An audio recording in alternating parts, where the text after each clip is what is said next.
It was actually an import in our very early days that brought me to the Institute's helpline. We had an order from a customer and they'd ordered raspberries, which was nothing untoward and nothing out of the ordinary. However, when it got picked up by the forwarder, the agent sort of got in touch with the exporter and said, these raspberries originate from Ukraine.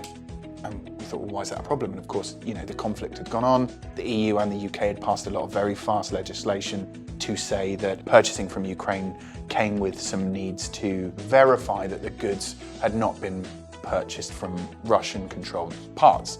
Now, I say that with hindsight because I now know the answer.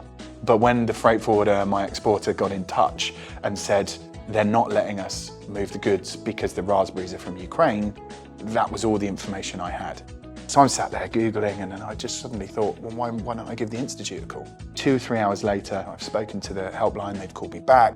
And lo and behold, I just needed to pass back the information to my exporter that they needed to amend their invoice with an exporter's declaration saying that, they had purchased this from non-Russian controlled territories. That one incident was so worthwhile. Within 6 hours of having a problem that I had no idea how to solve, I'd realised that the problem wasn't huge, it was minor.